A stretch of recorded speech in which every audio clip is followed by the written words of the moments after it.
नमस्कार दोस्तों, HTML tutorial series के इस एक और शानदार ट्यूटोरियल में हम HTML के कुछ basic but one of the most important tags के बारे में बात करेंगे, जैसे कि हेडिंग्स, पैराग्राफ्स और line break tags. So let's begin.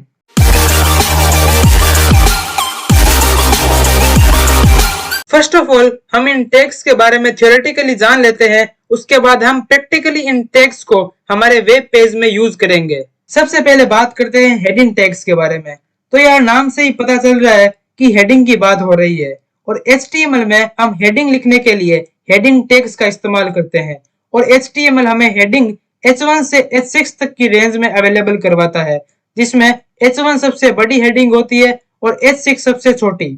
So basically H1 से लेकर H6 तक की रेंज में कोई बहुत सारे डिफरेंस नहीं है, ओनली फॉन्ट साइज का ही डिफरेंस है, ताकि आप अपनी जरूरत के हिसाब से छोटी बड़ी हेडिंग्स अपने वेब पेज में लिख सके। और सबसे बड़ा फायदा हेडिंग टैग्स का यही है कि यार इन टैग्स को यूज कर आप अपने वेब पेज के कंटेंट को इजीली ऑर्गेनाइज कर सकते हो, ताकि व्यूअर्स को आपके वेब पेज को देखने में आसानी हो। नेक्स्ट आता है पैराग्राफ टैग। इसको बेसिकली हम एंगुलर ब्रैकेट्स में P लिखकर डिनोट करते हैं। ये टैग एक वेब पेज में पैराग्राफ्स लिखने के लिए काम आता है। एग्जाम्पल के लिए आप सोचिए कि आपने वेब पेज में कोई भी हेडिंग लिखी है और अब आपको उस हेडिंग को डिस्क्राइब करना है, तो आप पैराग्राफ टैग को यूज कर एक बढ़िया पैराग्राफ लिख सकते हो। इससे आपके व्यूअर्स को कंटेंट पढ़ने और समझने में आसानी होगी। तो दोस्तों अब हम बात करते हैं एम्प्टी टैग्स के बारे में। लेकिन एम्प्टी टैग्स क्या होते हैं ये जानने से पहले यार अगर आपको टैग्स के बारे में बेसिक नॉलेज नहीं है, जैसे ओपनिंग टैग्स, क्लोजिंग टैग्स और टैग सिंटैक्स के बारे में आपको नहीं पता, तो दोस्तों मैंने इस पर भी वीडियो बना रखी है। इसका लिंक आपको ऊपर आई बटन और वीडियो के एंड में भी मिल जाएगा, तो सबसे पहले आप जाकर उसको देखिए। अब HTML में कुछ ऐसे टैग्स होते हैं जिनमें कोई भी कंटेंट नहीं लिखा जाता, फॉर एग्जाम्पल इमेज टैग और लाइन ब्रेक टैग एटसेट्रा। और इन्हीं टैग्स को हम एम्प्टी टैग्स या अनक्लोज्ड टैग्स कहते हैं। अनक्लोज्ड टैग्स इसलिए क्योंकि इन टैग्स का बाकी टैग्स जैसे बॉडी, हेडिंग, पैराग्राफ टैग्स की तरह एंड टैग नहीं होता। ये टैग्स सेल्फ क्लोजिंग होते हैं, इसलिए अलग से एंड टैग लिखने की जरूरत नहीं रहती। Point to remember, in present there are only 15 empty tags in HTML5। Next आता है लाइन ब्रेक टैग। यहाँ पर BR ब्रेक के लिए as a short form use हुआ है, और जैसे कि यार नाम से ही पता चलता है कि ये एक लाइन को तोड़कर दूसरी लाइन पर ले जाता है। सो अगर आपको एक पैराग्राफ को इंडिविजुअली अलग अलग पॉइंट्स में लिखना है तो आप लाइन ब्रेक टैग का इस्तेमाल कर सकते हो।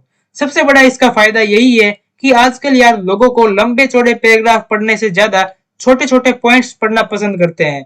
तो ऐसे में अगर आप लाइन ब्रेक टैग का यूज करते हो तो यूजर पर इसका एक अलग ही विजुअल इंपैक्ट पड़ता है। तो दोस्तों अब हम इन टैग्स को हमारे वेब पेज में अप्लाई करके देखेंगे। सो ये रहा हमारा फोल्डर जहां पर हमने कल जो वेब पेज बनाया था उसकी फाइल सेव कर रखी है। सो हम इसको ओपन करते हैं। तो अभी आप यहाँ पर देख सकते हो कि बेसिकली यहाँ पर एक सिंपल लाइन शो हो रही है, और अब हम इस वेब पेज को थोड़ा और ज्यादा मॉडिफाई करेंगे। अब आपको इस फाइल को किसी भी टेक्स्ट एडिटर के साथ ओपन कर लेना है। मेरे पास अभी नोटपैड है तो मैं नोटपैड के साथ इसको ओपन कर लेता हूँ। सो सबसे पहले मैं एक बार इस लाइन को यहाँ से इरेज करता हूँ, और सबसे पहले यहाँ पर मैं एक हेडिंग लिखता हूँ, first level heading. So example के लिए प्रोग्रामिंग लैंग्वेजेस। अब आपको हेडिंग टैग को क्लोज कर देना है। फिर यार अभी हम यहाँ पर एक पैराग्राफ लिखेंगे जो कि प्रोग्रामिंग लैंग्वेजेस को थोड़ा डिस्क्राइब करे। तो पैराग्राफ लिखने के लिए सबसे पहले हमें पैराग्राफ टैग डालना होगा। फिर यहाँ पर लिखते हैं हम जैसे कि there are many programming languages such as Java, Python etcetera, और 2-3 लाइनें थोड़ी और लिख देते हैं जल्दी से। Okay fine. सो अब हमें पैराग्राफ कंप्लीट होने के बाद में पैराग्राफ टैग को क्लोज कर देना है। तो ये आप देख सकते हैं कि हमने पैराग्राफ टैग को क्लोज कर दिया है, और अब हम इस फाइल को सेव करेंगे और इस फाइल को वापस ब्राउजर में रन करेंगे। सो भी आप यार यहाँ पर आप देख सकते हो कि जो हमारी फर्स्ट लेवल हेडिंग है वो एकदम बढ़िया से डिस्प्ले हो रही है, और जो भी हमने पैराग्राफ लिखा था वो जस्ट इस फर्स्ट लेवल हेडिंग के नीचे शो हो रहा है। तो यार अभी इस लंबे चौड़े मतलब पैराग्राफ को थोड़ा और बढ़िया लुक देते हैं ताकि हम इसको बढ़िया से रीड कर पाएं और यूजर को भी आसानी हो जो हमारा वेब पेज देखेगा। तो अभी हम यहाँ पर लाइन ब्रेक टैग इंसर्ट करेंगे ताकि ये हम इसको पैराग्राफ को इंडिविजुअल पॉइंट्स में कन्वर्ट कर दें। तो आपको जहाँ पर भी लाइन खत्म हो रही है वहाँ पर लाइन ब्रेक टैग इंसर्ट करना है। सो अब सेव कर दो फाइल को और वापस ब्राउजर में जाकर इसको रिलोड करेंगे। तो अभी यार आप यहाँ पर देख सकते हो कि मतलब पूरा लेआउट ही चेंज हो गया है। तो जो कि एक लंबा चौड़ा पैराग्राफ था उसको हमने इंडिविजुअल पॉइंट्स में कन्वर्ट कर दिया है। तो अब यार यूजर को और हमको भी इस कंटेंट को पढ़ने और समझने में आसानी हो रही है। सो इसको थोड़ा और बढ़िया लुक देने के लिए हम यहाँ पर सिंपली थोड़ी नंबरिंग इंसर्ट कर देंगे ताकि देखने में थोड़ा और बढ़िया लगे और समझने में भी आसानी हो।